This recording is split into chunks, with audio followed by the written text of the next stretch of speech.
नमस्कार.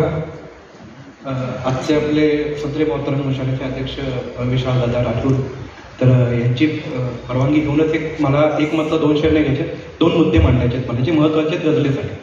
तर पहिला मुद्दा असा आहे की जेव्हा आपण गझलेकडे चैतन्य गुणोक्ती अलंकारानुसार पर्सोनिफिकेशन म्हणजे स्नेहल कुलकर्णी थँक्यू शब्द मला माहिती करून दिल्याबद्दल, की चैतन्य गुणोक्ती अलंकारानुसार आपण गझलेकडे चेतना गुणोक्ती चेतना गुणोक्ती अलंकारानुसार आपण एखाद्या गझलेकडे जेव्हा आपण बघतो किंवा कवितेकडे बघतो तेव्हा एक गोष्ट लक्षात येते की त्या कवितेतले किंवा गझलेतले शब्द जे आहेत तर ते त्याचा देह आहे, शरीर आहे आणि त्याचा जो आरोप आहे तो त्याचा आत्मा आहे. ठीक आहे.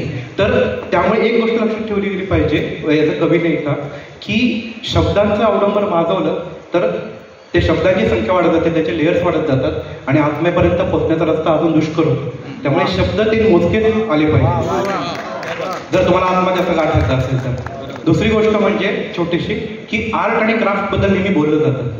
म्हणजे खरं तर हे मुद्दे मला अपेक्षित होते काही ह्याच्यामध्ये परिचर्चेमध्ये. तर दुसरी गोष्ट बोलली जाते आर्ट आणि क्राफ्ट बद्दल. तर माझ्या मते आर्ट ही अशी गोष्ट आहे की एक गजरा तुम्ही पकडा की आर्ट म्हणजे त्या गजऱ्यातली ती फुलं आहेत आणि क्राफ्ट म्हणजे त्या गजऱ्यातला तो दोरा आहे. तर दिसताना प्रेक्षकाला किंवा रसिकाला तो गजऱ्यातली फुलंच दिसली पाहिजे. जरी तिथं क्राफ्ट असलं तरी तो दोरा दिसता कामा नये. जर तो दोरा दिसला तर ते कुठेतरी आपल्याकडून काहीतरी कमी राहिले असं समजायला पाहिजे, तो गजराच दिसला पाहिजे. आणि तिसरा छोटासा मुद्दा, धन्यवाद, आणि तिसरा छोटासा मुद्दा असा आहे की ज्या वेळेला म्हणजे मी छोट्या बॅरमध्ये मी जरा जास्त लिहितो कारण की नासिर मी त्याच्यानंतर जॉय एलिया, त्याच्यानंतर आमची निर्मितीताई असेल, एक म्हणजे मराठीमध्ये बरेच सगळे कवी गझलकार आहेत. तर त्यावेळेला एक मुद्दा मला लक्षात आला, तो मी मांडतो. म्हणजे 2 शब्द कमी घ्यायला लागले तरी चालतील पुढच्या गझलेचे, कारण की लक्षात राहायचं असेल तर एखादा मिश्रा सुद्धा आचरणावर होतो आणि आपट्याचा असेल तर दिवाला पण आपडतो. त्यामुळे ती गोष्ट ठीक आहे. तर मुद्दा असा सांगायचा आहे मला की ज्यावेळेला आपण छोट्या बॅरमध्ये गझल लिहितो त्याला कमी शब्दात आपण मोठं आशय मांडत असतो. तर एक गोष्ट लक्षात ठेवली पाहिजे की मी स्वतःलाही बजावून सांगतो की कुठल्याही शेराचा 2 मिसरे हा एकच मिसऱ्याचा तुकडा करून 2 मिसरे टाकल्यात असं वाटतं का मला. नाहीतर काय होतं की त्याचं मजा निघून जाते. अगदी जर का आशय स्ट्रॉंग असेल तर ठीक आहे, पण तो मुद्दा लक्षात ठेवला पाहिजे. एवढंच मला सांगायचंय. मी लगेच गझल सादर करतो 2 मिनिटात पटकन. म्हटलं असं आहे की निरखुनी एकदा तरी पाहू, निरखुनी एकदा तरी पाहू, एकमेकातली दरी पाहू.